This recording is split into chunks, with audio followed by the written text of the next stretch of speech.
প্রিয় দর্শক, আসসালামু আলাইকুম। আজ আমি আপনাদের সাথে কিছু গুরুত্বপূর্ণ কথা শেয়ার করব। আপনারা আমার কথাগুলো একটু মনোযোগ সহকারে শুনুন। মনে রেখো, স্বার্থপর পৃথিবীতে ভালো খারাপ বলে কিছুই হয় না। তুমি যার মন রাখতে পারবে তার কাছে ভালো থাকতে পারবে, আর যার মন রাখতে পারবে না তার কাছে সব সময় খারাপই থেকে যাবে। এটাই হলো বাস্তবতা। হাসির পিছনে কান্না আর রাগের পিছনে ভালোবাসা বিদ্যমান থাকে। আর চুপ থাকার পেছনের কারণগুলো খুব কম মানুষই জানতে পারে। জীবনের রাস্তা কখনো শেষ হয় না। একটা বন্ধ হয়ে গেলে আরেকটা অবশ্যই খুলবে। এটাই চিরসত্য। কারো প্রিয়জন হতে গিয়ে প্রয়োজন হয়ে যেও না।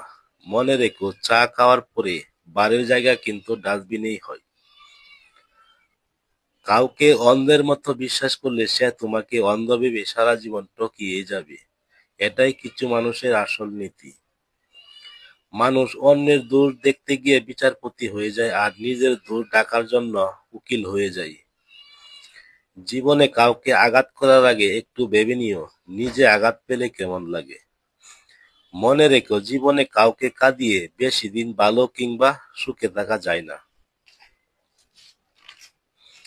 স্বপ্ন পালিয়ে যায় ঘুম ভেঙে গেলে, আর মানুষ পালিয়ে যায় স্বার্থ ফুরিয়ে গেলে। খালি পকেট আর বেকারত্ব তোমাকে যা শেখাবে, পৃথিবীর কোনো বই তোমাকে তা শেখাতে পারবে না।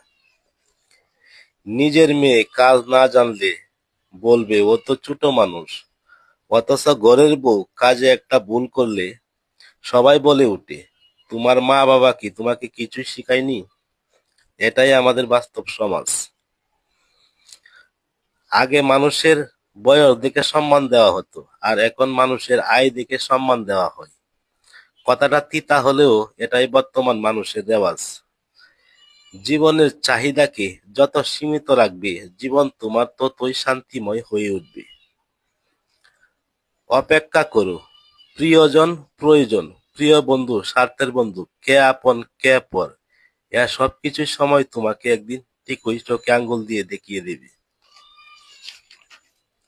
সুন্দর মানুষ খুঁজতে গিয়ে তুমি তোমার সুন্দর জীবনকে নষ্ট করো না। কারণ পৃথিবীতে সুন্দর মানুষের অভাব নেই, কিন্তু সুন্দর মনের মানুষ খুবই অভাব। সব মানুষই যে খারাপ তা কিন্তু নয়। কেউ বংশগত এমনিতেই খারাপ, আবার কেউ পরিস্থিতির শিকার হয়ে সমাজ তাকে খারাপ হতে বাধ্য করে। এটাই এক এক মানুষের এক এক ভাগ্য নীতি। আর একটা কথা বলে রাখি, যারা আমার ভিডিওটি ফেসবুক থেকে দেখছেন তাদেরকে